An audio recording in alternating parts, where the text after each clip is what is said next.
Welcome back. They're stinky, dirty, and they never clean up after themselves. And no, we're not talking about your coworkers. We're talking about the animals at Chehaw. In our special series, Take This Job and Love It, Fox 31's Kelly D'Ambrosio gives us a look inside what it takes to be a zookeeper. You may think that your coworkers are a bunch of animals, but it's nothing compared to what these guys have to do. I'm at Chehaw today, finding out everything it takes to be a zookeeper. It's time to take this job and love it. The first thing I learned as a zookeeper was compost happens, and well, you know where this is going. We're about to scoop rhino poop, everyone.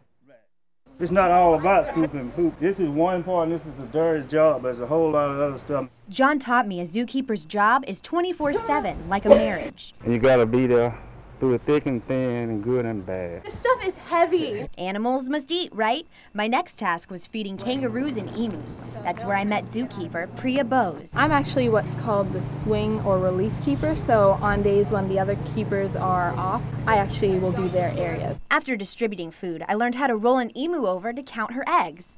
It's important for animals to be comfortable with human touch, so when they need medical attention, keepers can easily help them.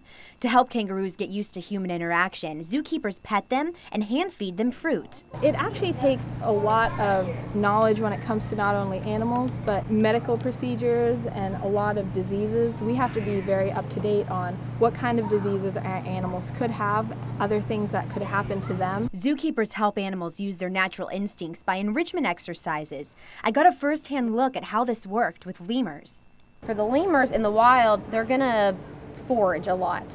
They're going to look through the leaf litter, they're going to climb through the trees, see if they can find any like flowers that are blooming, things like that. So they're going to have to work for their food. So rather than just coming out here and just handing them a grape and making it easy for them, what we want to do is we want them to work. Basically what it is a toilet paper roll, and then we have some grapes stuffed in here, which lemurs love. The point of enrichment, to bring out the animal's natural behaviors. Ready to learn a little zookeeper lingo? The food that keepers feed the animals, they call diets. I got to make diets for meat eaters in a place called the commissary. You and I would call it a kitchen. Get 2.5 pounds. Okay. 1 bowl. To finish out my zookeeper experience, I had to learn bravery as we stepped into a cage with 3 cheetahs.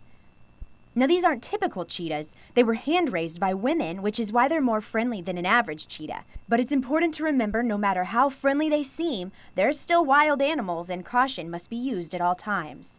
Every Saturday, keepers set up a running course for the cheetahs. They use a pulley system run by a motor that quickly pulls a red cloth for them to chase. This helps the cheetahs use their natural ability to hunt prey.